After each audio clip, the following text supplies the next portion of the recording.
Okay, good morning once again, everyone. I am going to fire up the slides for today, so give me one moment.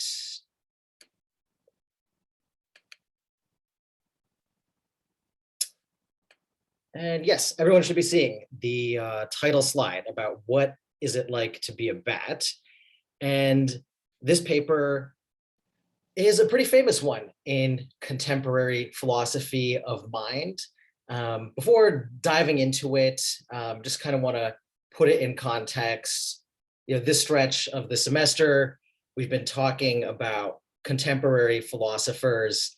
And one thing that I would suggest is that you try to keep in mind some of the authors from earlier in the semester, ancient, early modern, and see how and to what extent questions we encountered earlier in the course are still being debated by contemporary philosophers today.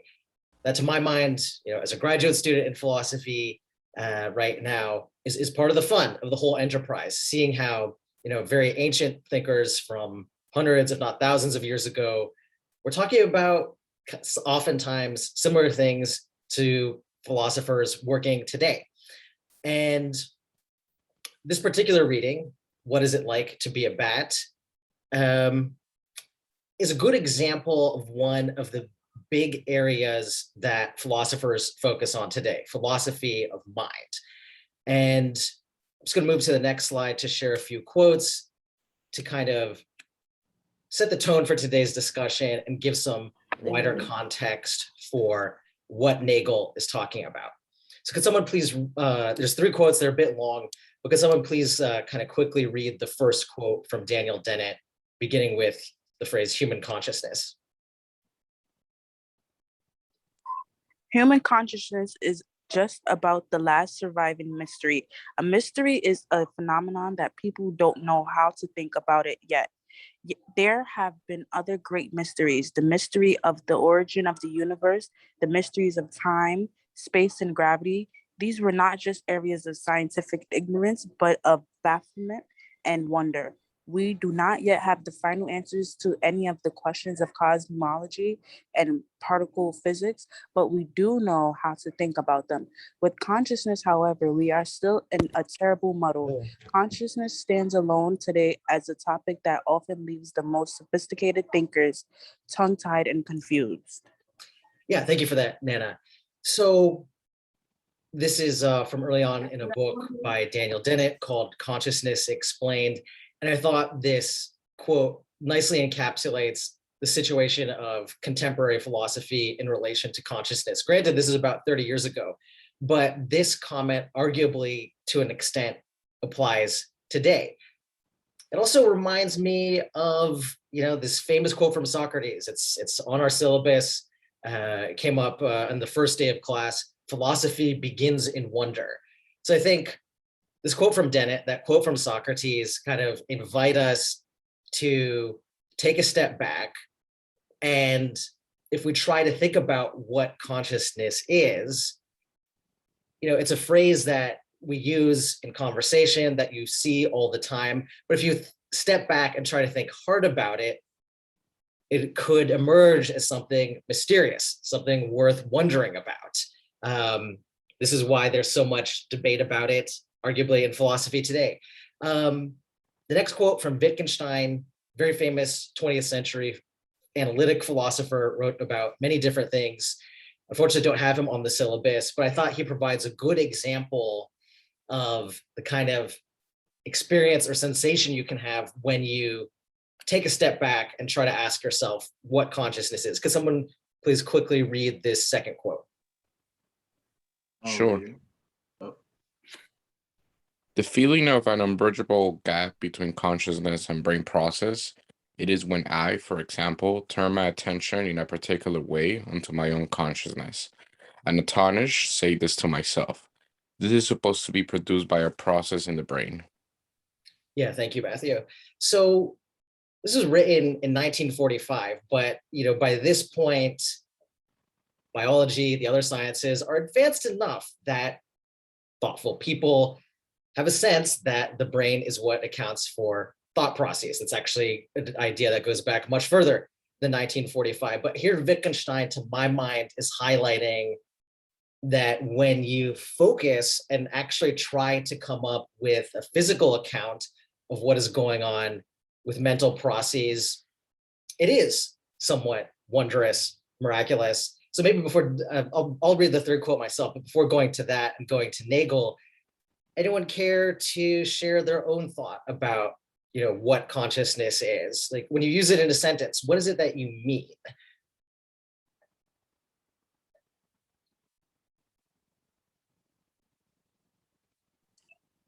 Can you restate the question? When you use consciousness, you said?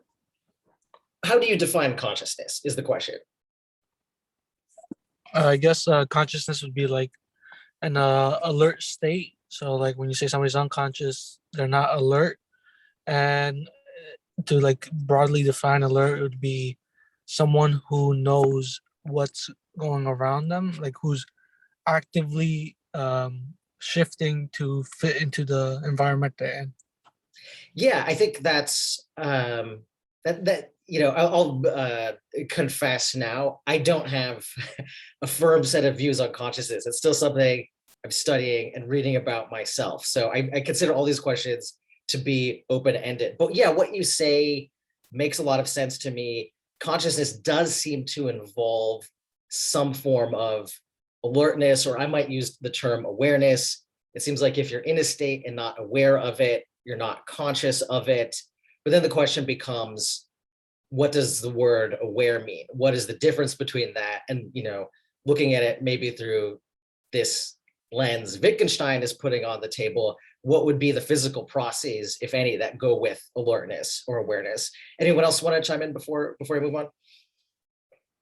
I think it'd be like your experience in that situation, and because everybody's consciousness will have their own point of view, so like you can experience something in a different way than someone else would. Like for example, like a horror movie, you might be afraid of things that others aren't, or vice versa. No, thank you for that. I think that's really good, and that will give us a good segue to talk about the reading for today. That somehow consciousness has to do with an individual perspective, the subjective experience that you have when seeing a horror movie or something else compared to someone else's subjective experience. I saw a message just now from Lionel. It's a confusing question. Fair enough. No disagreement here. Because you can be conscious, alive, still breathing, but unconscious, knocked out, or unaware of your surroundings. No, that's a great point, Lionel. And that's the kind of case philosophers of mind love talking about today. When someone is still shows all the biological symptoms of being alive, but isn't alert or aware, what do we say about that person then? Eileen just wrote, are we conscious all the time when we are awake? I don't know. Well, there is a theory, which I hope I have time to get to toward the end, which will articulate a criteria for being conscious while awake and being awake, but not necessarily conscious. So I'm not sure I agree with that theory 100%, but hopefully we'll get time for it before we wrap. And then I'll really quickly read part of this third quote. This is from a Dictionary of Psychology, quoted by another big name in philosophy of mind, David Chalmers. Consciousness is the having of perceptions, thoughts, and feelings, awareness. The term is impossible to define except in terms that are unintelligible without a grasp of what consciousness means. This kind of snarky dictionary writer is saying definitions of consciousness are always circular, and they conclude it's impossible to specify what it is, what it does, or why it evolved. Nothing worth reading has been written about it. I would beg to differ with that. I think that there's been a lot of good philosophical work on it. But this third quote is, maybe an example of throwing the towel in. As philosophers, we're going to say we can do better.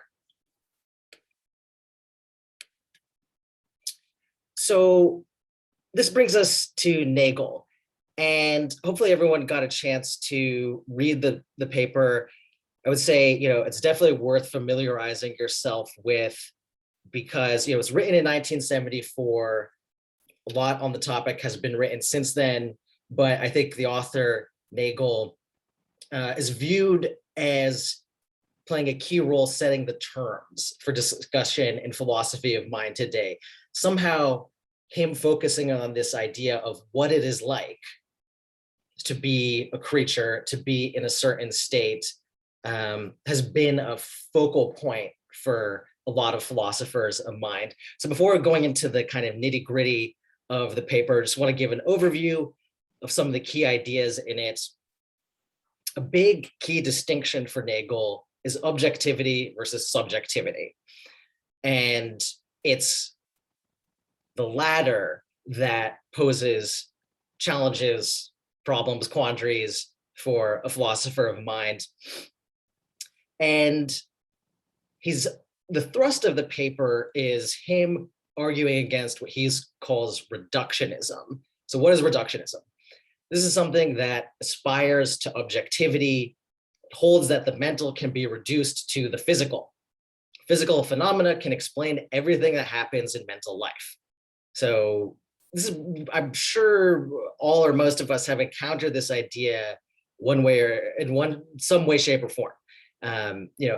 This could be, a synonym would be materialism here. The idea that all processes in the world have a material explanation. It could go down to the atomic level. What are the constituent parts of chemicals, all the way out, talk about what goes on in human beings. That would have a physical explanation according to reductionism, all the way out to the cosmos.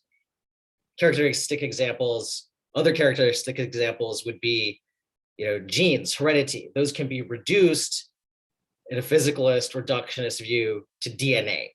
Water can be reduced to hydrogen dioxide, et cetera, et cetera. A reductionist would also hold that all mental processes can be reduced to something physical. Nagel is going to spend a lot of his paper, What Is It Like to Be a Bat?, arguing against that point of view. And for him, it's the issue of subjectivity that really undermines reductionism with its aspiration to being objective. So Nagel writes, the fact that an organism has conscious experience at all means basically there's something it is like to be that organism. Fundamentally, an organism has conscious mental states if and only if there's something it is like to be that organism, something it is like for the organism. So this is him trying to get at the idea that even if from the outside, we might be able to describe certain phenomena, or we'll try to describe certain phenomena in objective terms, reducing them to their material parts. When you look at mental processes in particular from an internal view, from a subjective view, there's something that it's like to have that view, which cannot be reduced to physical description. I'm going to get a bit more into that in a little bit. And obviously going to the title of the essay, What Is It Like to Be a Bat?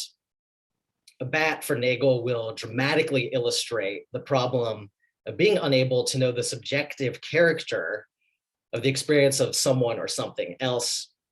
And I would say an implication of this, Nagel doesn't say it explicitly, but I think a sound theory of consciousness, this is what philosophers of mind are working on developing to this day. A sound theory of consciousness would have to take this problem of the subjectivity, the subjective character of experience into account.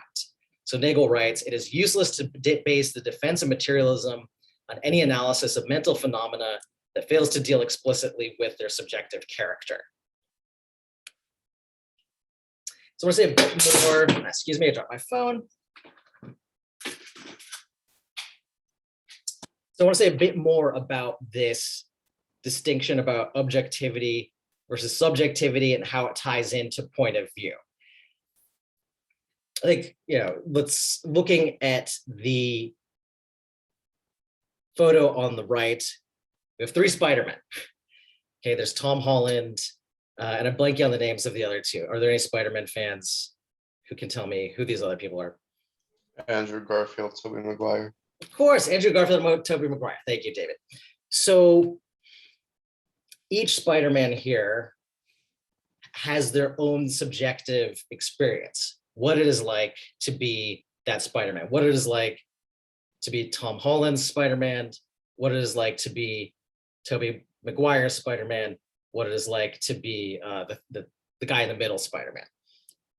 And the challenge from Nagel's, according to Nagel, is one Spider-Man can't objectively say what it is like for another Spider-Man to be that Spider-Man.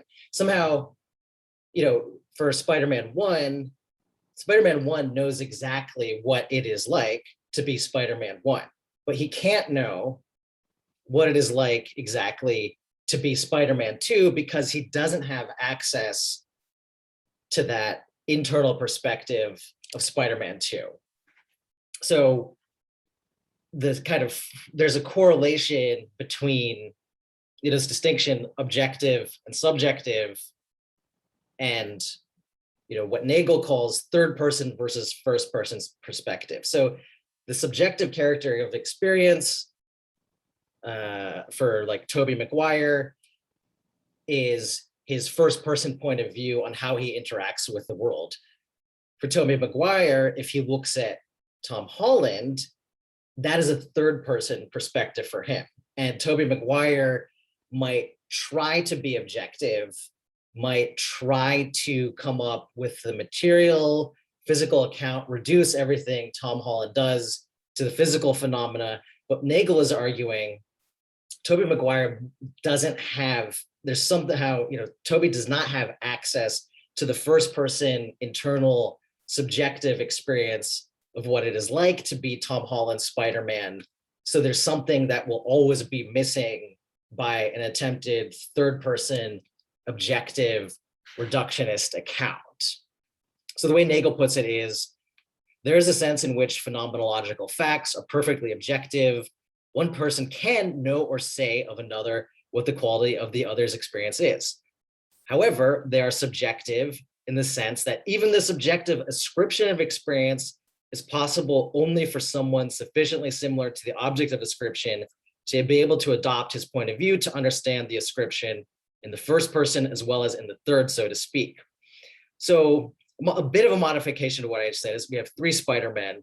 They're presumably pretty similar. The actors playing them, these are all humans, they're male, they look Caucasian, they're probably around the same age range. They're not radically different from one another. So there is some extent to which Tobey Maguire's Spider-Man can successfully ascribe some things to Tom Holland's Spider-Man from a third person perspective.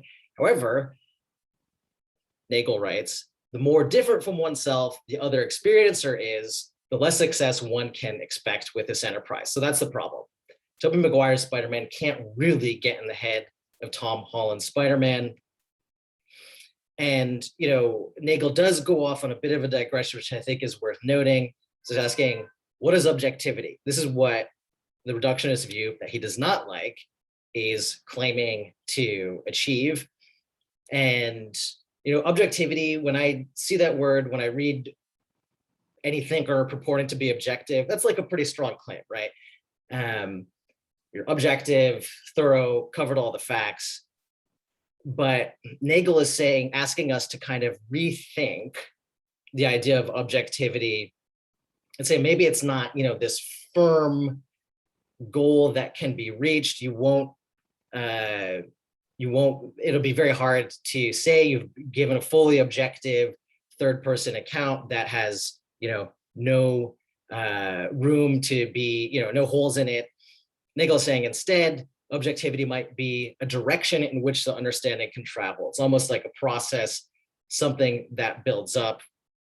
As a side note, I would say, Nagel doesn't call this a paradox, But there is arguably something paradoxical about this challenge of trying to be objective about something that seems to be really subjective. So, and insofar as this is all not a scientific undertaking, it's a philosophical undertaking, that kind of paradox is really a point of departure for me. Looking at sort of contradictions or challenges to thought and using them as a starting point for philosophy. So does this all make sense to everyone? Objectivity versus subjectivity, third person versus first person point of view. Yeah, it makes sense. Cool. By all means, anyone feel free to chime in if I'm going too fast or anything like that, but thank you. So I want to get to the bat case. And Nagel says that he uses this example. The previous slide, I was talking about varieties of Spider-Man. They're probably similar enough to each other that one Spider-Man can confidently say some things about other Spider-Man, but Nagel says he chooses a species that is very different from human beings to illustrate just how hard it is to understand the subjective character of experience of someone else.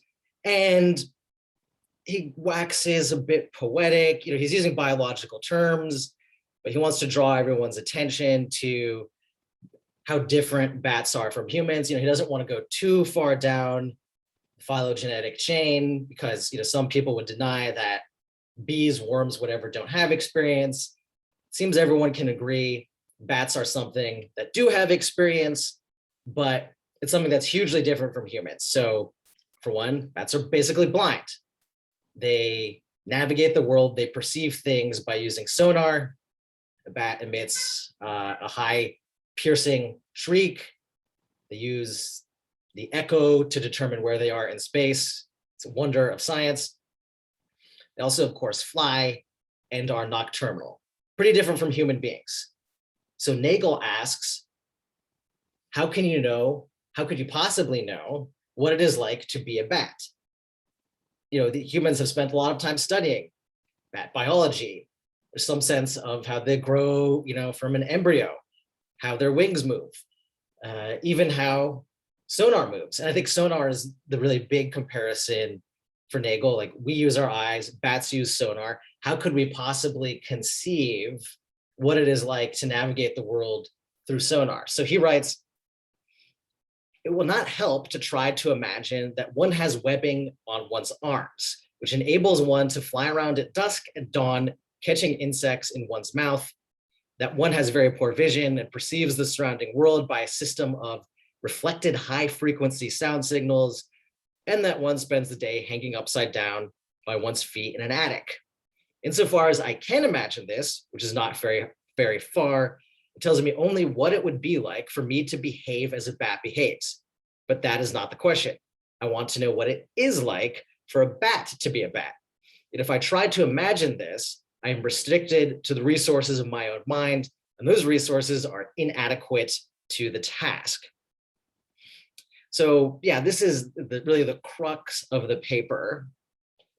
And I think that an implication is humans lack an adequate concept to grasp the subjective experience of being a bat. They lack a concept for understanding human consciousness. So what he'll go on to say is that the best you can do is imagine types of experience without really knowing at first hand the subjective character of experience. And Nagel writes elsewhere, we may ascribe the general types of experience on the basis of the animal's structure and behavior.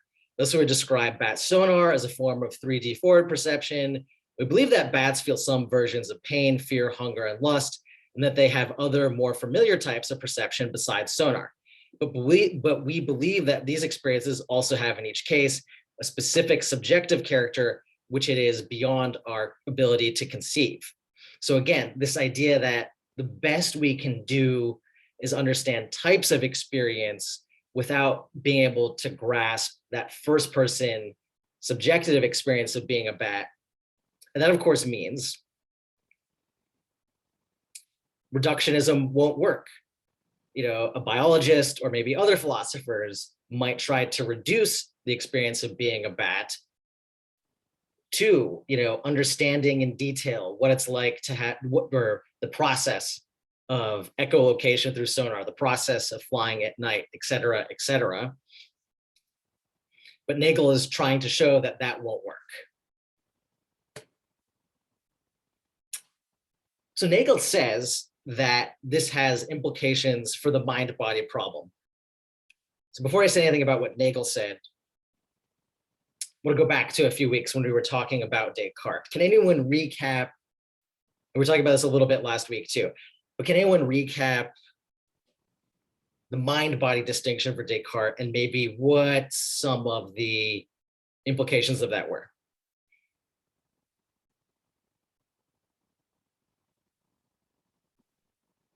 Was it I think, therefore I am? So that's, yeah, his kind of ultimate conclusion about the Meditations on First Philosophy. But could you tie that into, you know, the phrase we talked about a few weeks, I know it's a while ago, but we tie that into his idea of mind-body dualism, as it's called.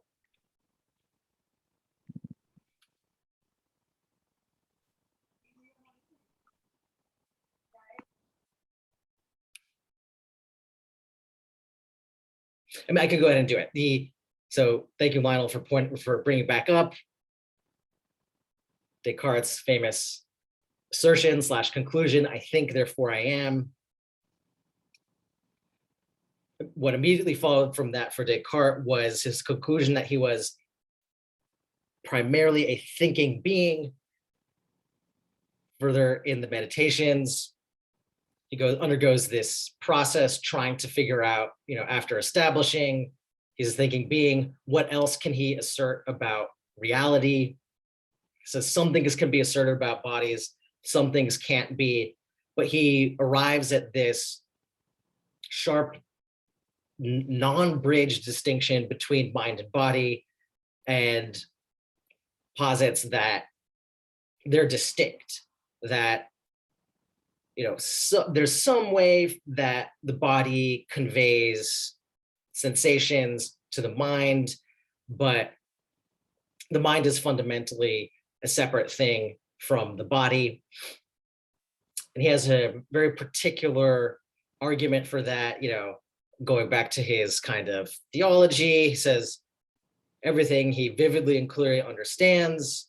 And in this case, he says he vividly and clearly understands he is a thinking being. He says he can also conceive of mind and body as separate.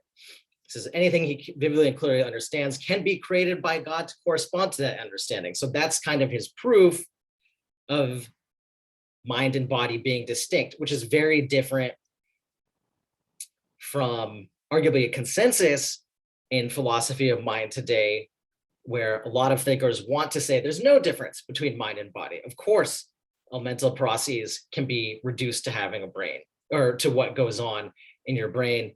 Descartes says that that is not the case, and it seems like Nagel is bolstering that argument, but from a very different direction. He writes, if the facts of experience, facts about what it is like for the experiencing organism, are accessible only from one point of view, then it is a mystery how the true character of experiences could be revealed in the physical operation of that organism. So I'll try to paraphrase that.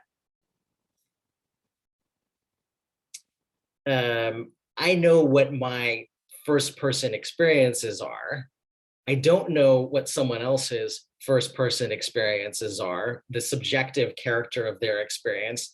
So how can I purport to explain what's going on inside them through physical processes? It seems like from that third person subjective perspective, there's no way to fully account for the mind in terms of body. It seems like Nagel is preserving the mind-body distinction, which again, kind of taking a step back is remarkable to me, because Descartes is writing something like 400 years ago, and Nagel is saying he was not entirely off the mark. Does that sort of make sense to everyone? Any other interpretation of the mind-body distinction, and if Nagel is really trying to preserve it?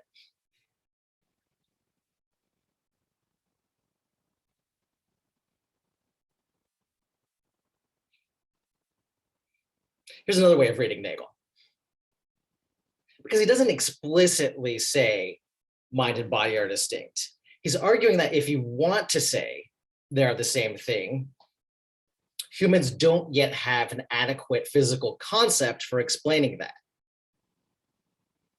So he's ruling out reductionism.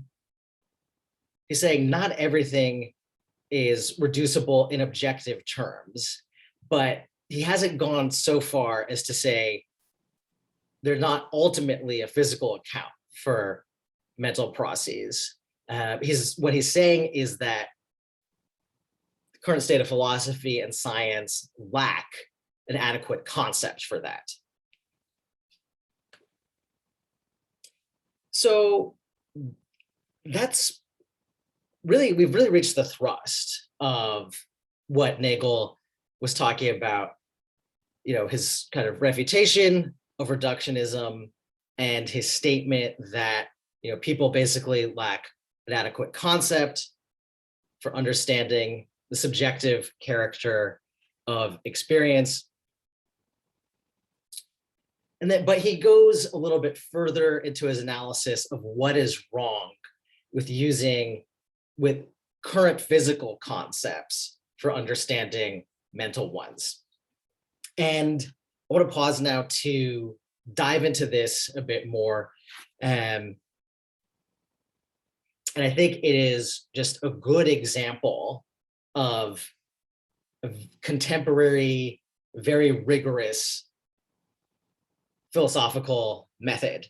And, Nagel spends some time going into an analysis of what the word is means, which seems straightforward a lot of the time, but he's saying when you try to apply it to the mind-body distinction, it might not be so straightforward. So he kind of winds things up by saying, if we acknowledge that a physical theory of mind must account for the subjective character of experience, we must admit that no presently available conception gives us a clue how this could be done.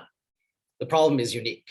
If mental processes are indeed physical processes, then there is something it is like intrinsically to undergo certain physical processes. What it is for such a thing to be the case remains a mystery. So this is where he dives a little bit more into the challenge of describing mental states in terms of physical things. Someone from a physicalist point of view, from a reductionist point of view, would hold that mental states are states of the body and states of the body are physical events. What's wrong with that? Nagel says the problem is a misunderstanding, in this case, of the word are. Conjugations of the word to be. So he comes with a very particular notion of what the verb to be means. So he asks us to think, what is it that we mean when we say some X is Y? And he has some good examples. Let's say, a scientist, an observer, can put a caterpillar in a safe, leave it there, make sure nothing else gets in, and then we'll observe after some amount of time passes, that this same creature has become a butterfly. Slide featuring a very hungry caterpillar, which you may remember from back in the day. So the observer can say, this butterfly was the caterpillar is the butterfly in an undeveloped state. It's pretty clear what the words was and is mean in those sentences. But it's not always clear what the word is means. So another example that Nagel cites is, how would ancient thinkers have thought of some of our contemporary notions from physics? The specific example he brings is the statement, matter is energy. I think this comes from Einstein. A physicist today could say, give an explanation of what the word is means in this sentence. It actually stands for pretty sophisticated equation, E equals mc squared, is a relationship of identity between matter on one side and energy in the other.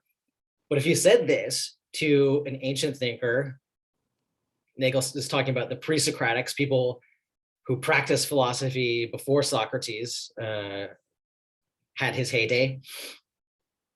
The sentence matter is energy would mean nothing to them. They would have no idea what a physicist is talking about. And Nagel is trying to draw our attention to the word is. A pre-Socratic thinker would have no conception of what the word is means in the sentence, matter is energy.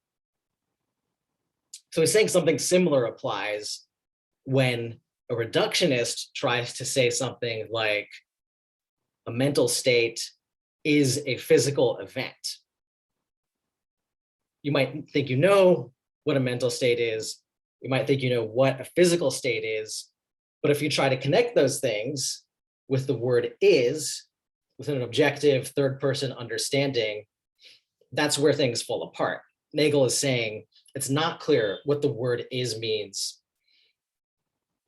in a statement like mental states, a mental state is a physical state.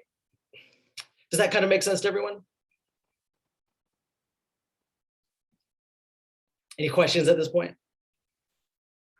No. Yeah. Makes sense. Oh, but I think it's a comment in the comment section. Okay, here we go. We have a comment from Lionel. Going back to subjectivism versus objectivism, he understands that to some extent, the bats are extremely similar physically. The views from each other are third person because of those physical similarities, but they can never have each other's first person experiences. You want a brief re-explanation of subjectivism or objectivism, what is meant by subjective and what objectivism is. Mind body, I just believe to be the same goal with a different process. Body could be any organ. Okay, no, thank you for setting that. It's never too long. We have a request to go back to what is meant by subjective and what is meant by objective.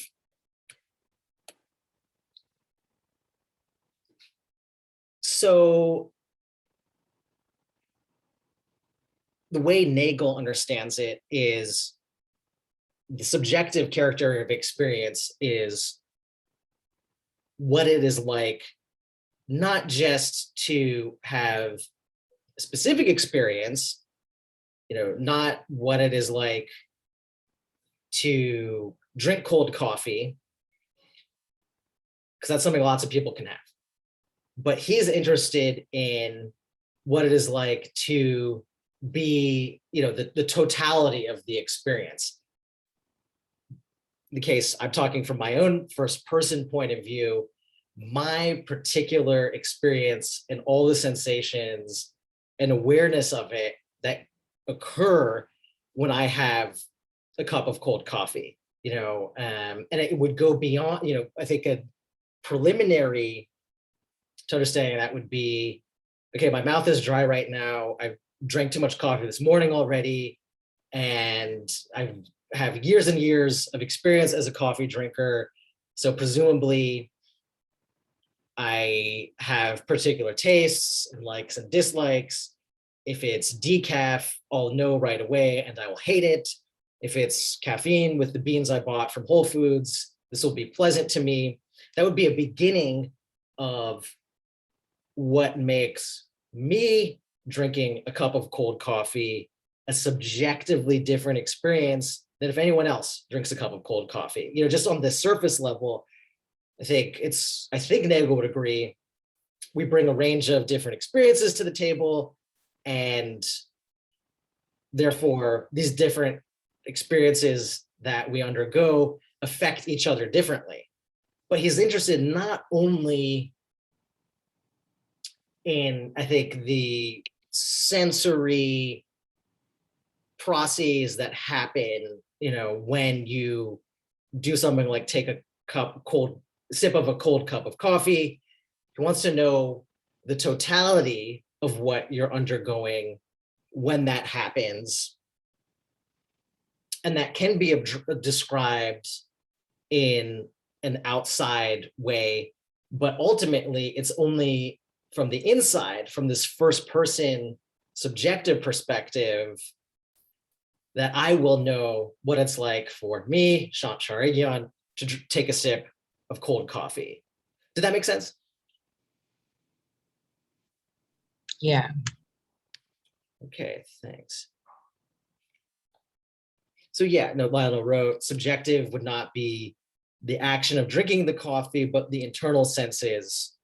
I would say the internal sensations are a really key part of the subjective experience overall. It's the me being who I am while I'm having a sip of cold coffee, which nothing else can have.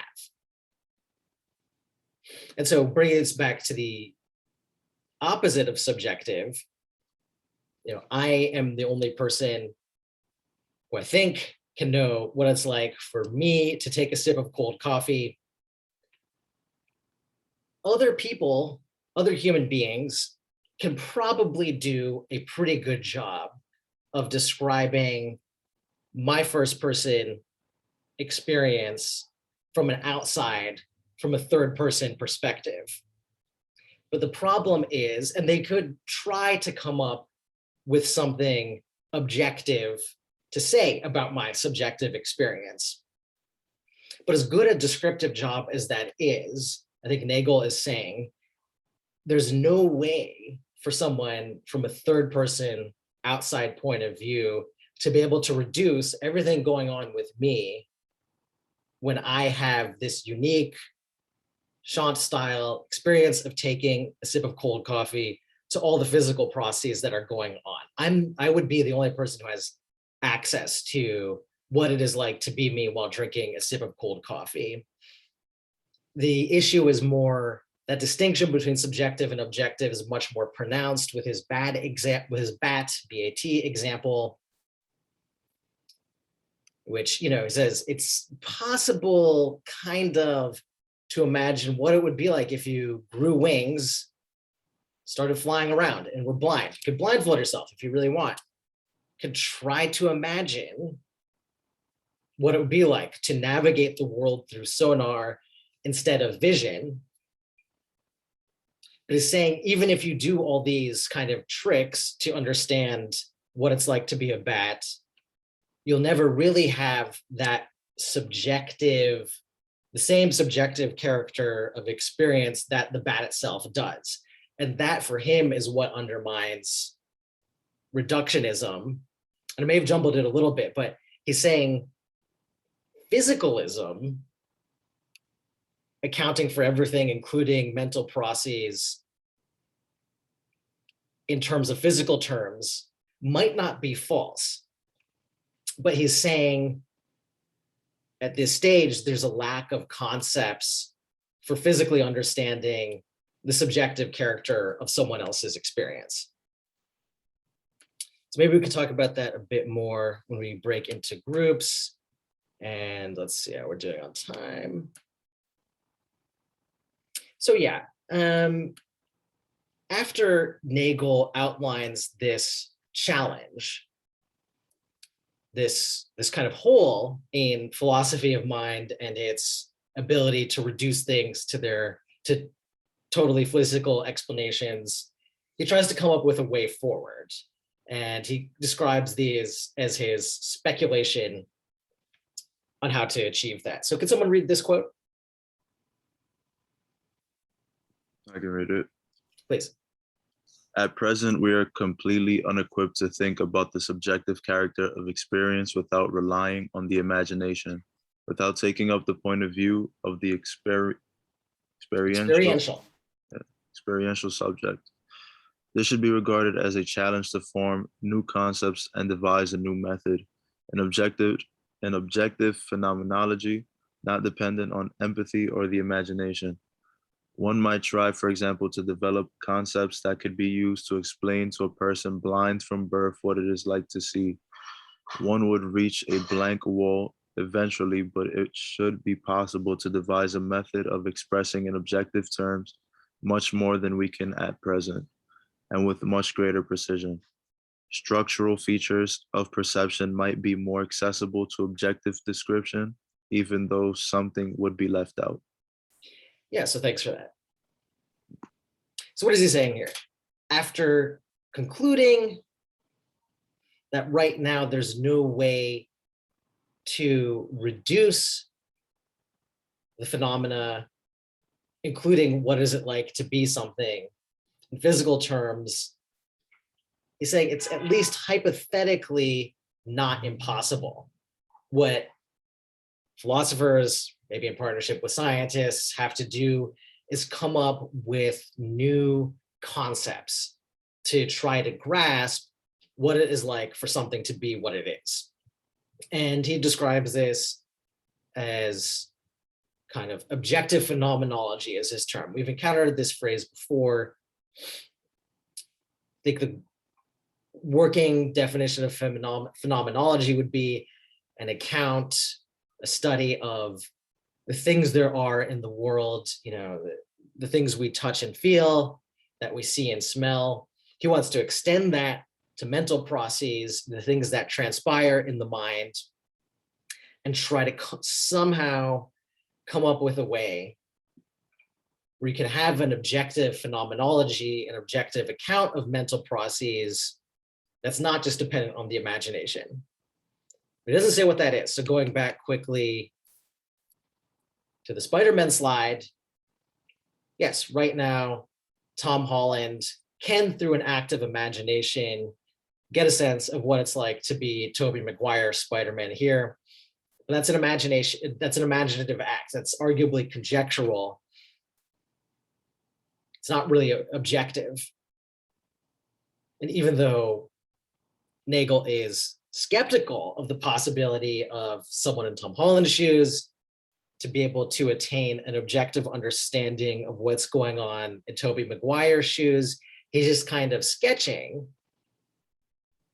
It could be possible to come up with concepts, Nagel's word, to objectively for Tom Holland to objectively understand what's going on with Tobey Maguire.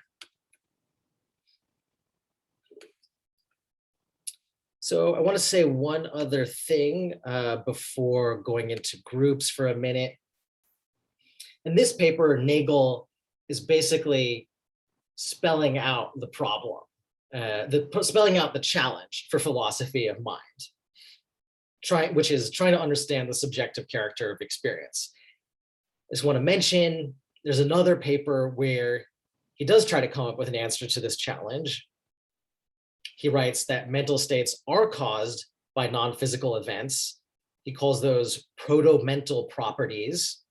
So even though in what it is like to be a bat, he entertains the idea that mental processes could have physical explanations. When he's talking about his own theory, which he calls panpsychism, he'll say everything is explainable by proto-mental properties. Nagel also thinks there must be non-physical properties of basic matter that, when combined in the right way, intelligibly imply the existence of mental states. So he's into a non-physical account of mental processes. I do want to take a minute to talk about a totally alternative theory. So Nagel thinks that the subjective and the objective distinction, the first person and the third person distinction present a major challenge for philosophy of mind. There's a whole nother approach, which is called higher order theory. And its major advocates include a professor at CUNY named David Rosenthal. And that posits an explanation, a way to almost explain away this challenge of what it is like to be a bat, what it is like, what the subjective character of someone's experience would be. And I will try to give you the theory in a nutshell, but it goes, human beings, we'll stick to humans for now, have basic mental processes. It could be a perception of something. It could be, an original thought, whatever. Those perceptions, stick to perception, are not conscious until they are accompanied by something which someone like David Rosenthal would call a higher order thought. So we have all kinds of perceptions. We're not always conscious about all of them. It's only higher order thoughts that bring those initial perceptions to light. A classic example is a truck driver on a long haul trip. Ask yourself, what is going on the whole time this truck driver is driving? How are they able to avoid crashing? The idea is that a good amount of their perception is unconscious, but it's only when they have higher order thoughts that we would say, colloquially, that they're paying attention. So we can do lots of things unconsciously, but it's when it's another thing called a higher order thought comes into play that we become conscious of it. I think most higher order theorists do not have a working theory necessarily of when, where, how, and why a higher order thought occurs. The importance of the higher order theory is that it is this kind of species of thought that accounts for consciousness. So bringing this back to Nagel, David Rosenthal wrote a kind of reply to what it is like to be a bat. And he said the subjective character of mental states simply comes from having higher order thoughts. A bat is out in the world fluttering. It's not clear bats have higher order thoughts. They probably don't. But if it did, it'd be the higher order thought that accounts for its specific subjective character. And of course, that's inaccessible to an outside observer, but it's enough to know that the higher order thought takes place. Rosenthal and others argue that higher order thought may in turn have a physical explanation. So they think that there is a way to account for the subjective character of mental states without abandoning any physical explanation. So I think at this point, I wrapped up a little bit earlier than usual. Let's see, just got a message. So Lionel raised an interesting point. When you do something repetitively, it becomes easier to do so, and you act on natural instinct unconsciously, I guess. That is an interesting point. And I think higher order theory would speak to this more than Nagel. I'm not sure quite how to put this question of repetition and whether or not it makes something unconscious or conscious in Nagel's terms. I could try to put it in David Rosenthal's terms.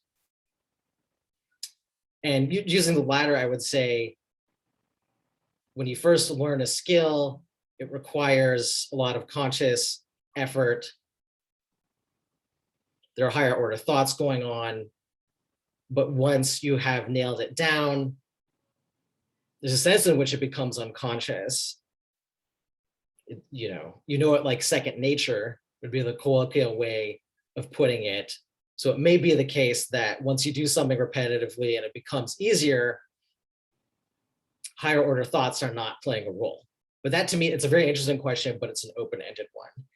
So breathing is one of those things. I think this Lionel just wrote, breathing is an unconscious process, definitely.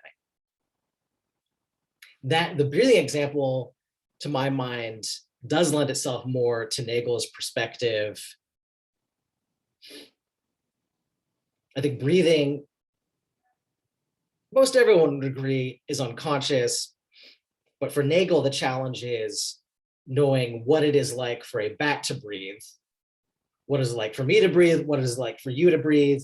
For each of these beings, breathing is a somewhat different subjective experience. And that brings us back to Nagel's challenges. So with that said, we have a few minutes to break up into groups.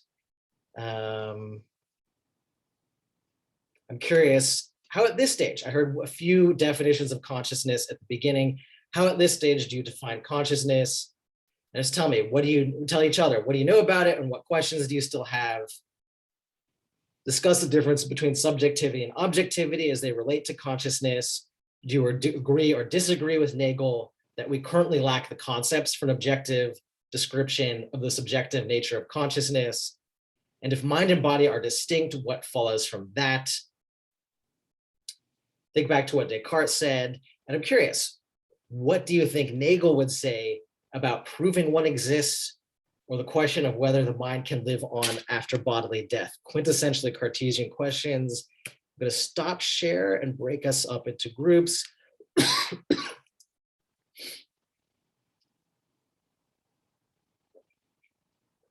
First, I'm going to put the questions in chat.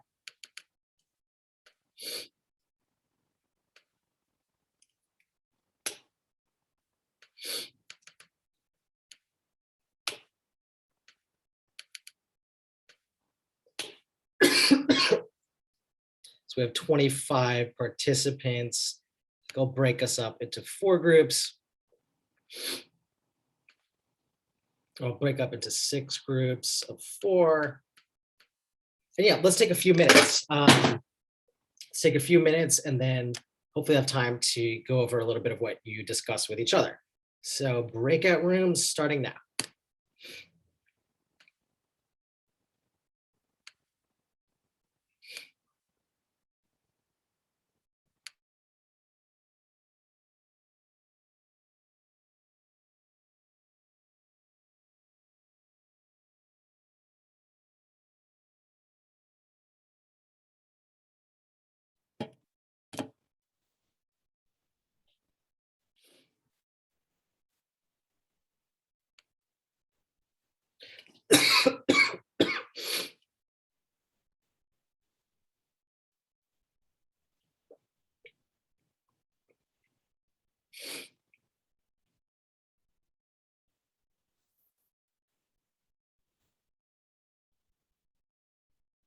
Okay, so for those of you who are with me, I think you need to click a button to join your breakout room.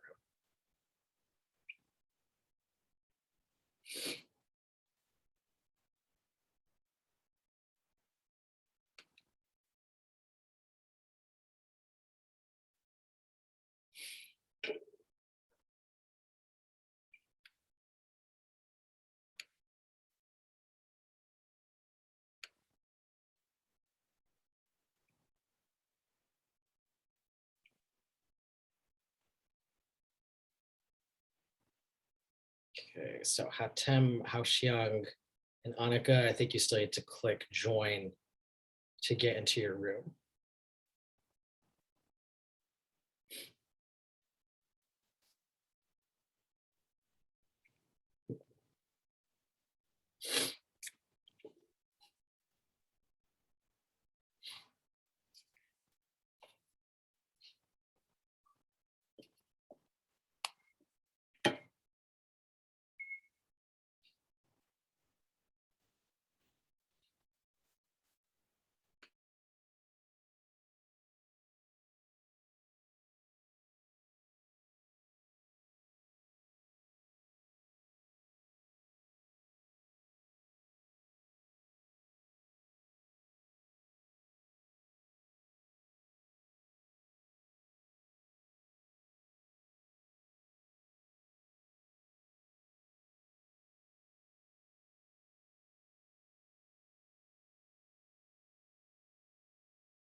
Okay, while we're waiting for everyone to come back from the breakout room, and I think we should have a pop-up that you have to click to come back here. Can someone say, yeah, what did you talk about with your group? How do you define consciousness? After talking about some of Nagel and a little bit of higher order theory, what did you have to say about consciousness, what we know about it, and what questions remain?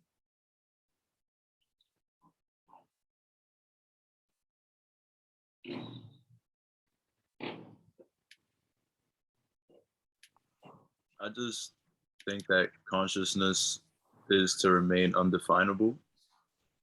And it's only because, like I said earlier, like when we entered the chat, that you can be conscious and unconscious at the same time, but consciousness could be described as emotion. And the example that we used was like, if we implant a consciousness into a robot, how do we know that those are its actual emotions or emotions that humans implanted into it? Never know how it actually feels. Yeah, I mean, you brought up a lot of things that, I mean, every word you just said, a philosopher of mind has written about 20 papers on. So I think you're onto a lot of good things. So starting with this question, can you be unconscious and conscious at the same time? Let me ask you, what did you and your group members mean by that? I guess it's kind of like the example you gave us a while ago about sleepwalking. Because you can be walking, but it can't, like, it's really hard to explain. No, I understand. Yeah, I hear you. And I am unresolved on a lot of these questions myself. I think that there are some possible explanations, though, of what happens for phenomena like sleepwalking. And I think as different as various philosophers of mind's theories are on consciousness, it would be hard to find one who would exactly say something can be simultaneously unconscious and conscious. I think, in that's really a distinction talked about, what makes something conscious or not in higher order theory.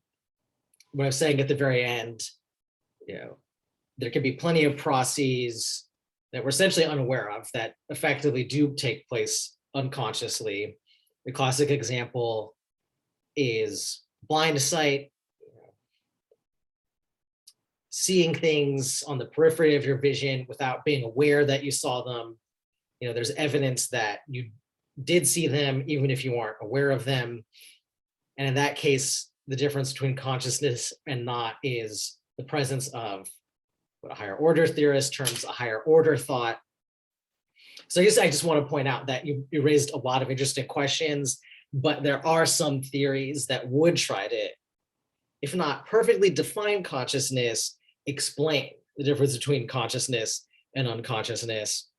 So Aileen wrote, can our bodies be conscious, but our minds are unconscious? I think that's another great question.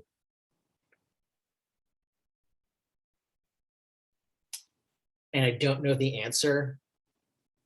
I tend to think of the mind as being the place where consciousness or lack of consciousness takes place. And I think that if we say the body is conscious or unconscious, we're speaking metaphorically.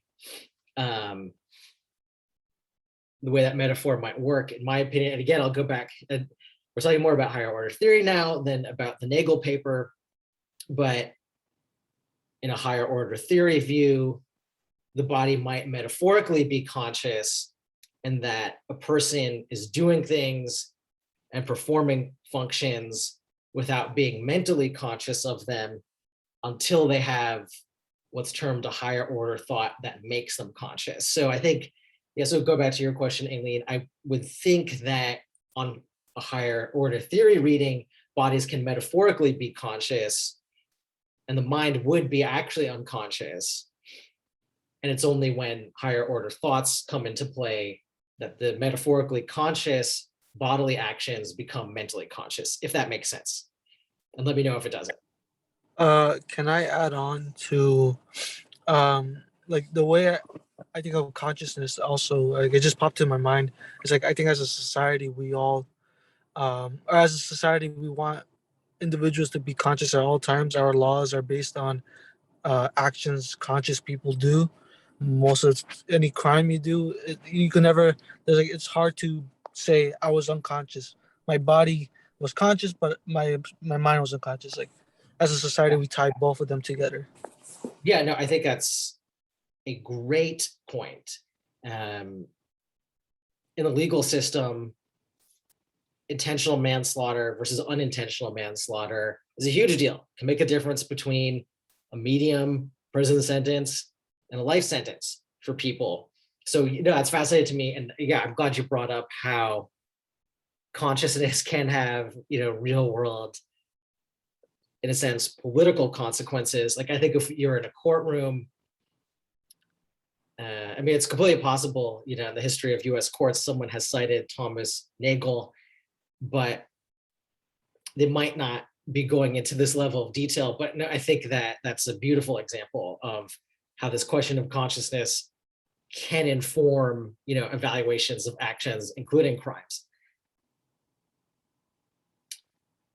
So fortunately running out of time, but anyone have any thoughts on any of the above before we wrap for the day? I remain intrigued by the mind-body distinction, and it's something I am not resolved on, whether the mind and body are distinct or whether the mind basically is the body and all mental processes have a physical account. Going back to Nagel, he was against reductionism, but I think he didn't want to completely rule out the possibility of describing mental processes in physical terms. He just said we lack the concepts for them. So I wrote, he doesn't think the body has its own consciousness without the mind, because the mind can function without the body, but the body can't do anything with the mind. Maybe wrong, but I'm uncertain. That's another, I'm also uncertain. I would just say that's another great question, which Nagel and also higher order theorists are trying to give us the tools to discuss. So Beth, I see your message. Thank you for that. For attendance, as usual, I take screenshots at the beginning and then part way through, so I know everyone is here. Before I let everyone go, 2 things for Wednesday. The reading from Reasons and Persons by Derek Parfit is uploaded. Very interesting, a little bit complicated reading. There's 2 chapters in there. I would suggest you'll be fine if you just read chapter 10. If you want to go further and read chapter 11 too, by all means do that. But 10 is what we're really going to be talking about.